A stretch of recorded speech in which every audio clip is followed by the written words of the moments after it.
In less than 1 hour, it will be 1 year since the Supreme Court overturned Roe v. Wade, revoking the constitutional right to abortion that it had established. That decision coming from the conservative majority on the High Court. The latest NBC News poll shows 61% of registered voters disapproved of that very decision.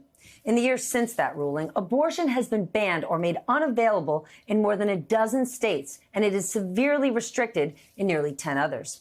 Today, President Biden signed an executive order to expand access to birth control, his administration's latest effort to protect reproductive rights.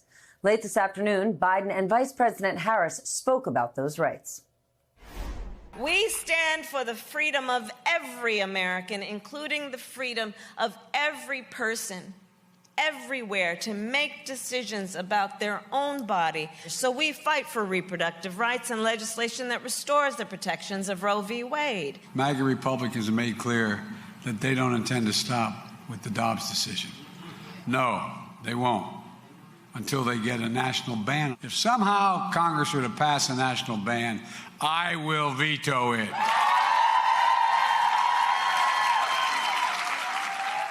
While on Capitol Hill, some House Republicans made it clear they would continue to push to restrict abortion across the nation. This isn't about women's choice. This isn't about women's health care. This is about a child. That will be a child. You cannot say that it's less significant or less valuable just because it's at an earlier stage of development than you are. It's like saying that because someone is inconvenient to society, that they should just be killed. The fight over abortion also involves access to a drug used to end pregnancies, the most common method used in the U.S. An appeals court is still weighing whether it should remain widely available. And just yesterday, a judge in Wyoming temporarily blocked the first state law that would ban the use of pills for abortion. Meanwhile, the end of Roe versus Wade and the efforts to restrict abortion pills have meant a shortage of OBGYN specialists in some states. NBC's Kristen Dahlgren has more. Christy Muller and her husband can't wait to be parents. But after multiple miscarriages, finding an obstetrician for her high-risk pregnancy hasn't been easy. I was scared that I wouldn't be able to find a doctor who was going to cater to my needs, cater to my baby's needs, and also make sure that both of us was going to make it out of this alive. There was already an OBGYN shortage in rural Georgia before Roe v. Wade was struck down. But now doctors say the state's 6-week abortion ban is making things harder in a place where more than half of the counties don't have a single OBGYN. We are limiting our patients and our practitioners. And when we do that, we may not understand the ripple effects. Dr. Joy Baker says the shortage of doctors is not just impacting patients who are pregnant. If I called you today as a new patient for an annual visit, when could you see me? September.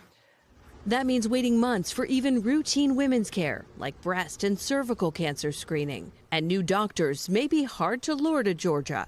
A recent survey of almost 500 medical students showed a majority unlikely to apply to a residency program in a state with abortion restrictions. Are you concerned about a pool of upcoming doctors into your state? If they're looking for providing abortions as part of their medical practice, Georgia can be a place they don't apply, and I think we welcome that. Dr. Baker argues the geographic barriers to care should be top priority. We know that statistically we're going to see a rise in maternal deaths because of this decision. That makes Georgia one of the most dangerous places in which to birth in the developed world. A stark reality facing the Mullers, who now travel 40 minutes each way to see Dr. Baker as their due date approaches. And hopefully my husband won't be stuck delivering on the side of the road.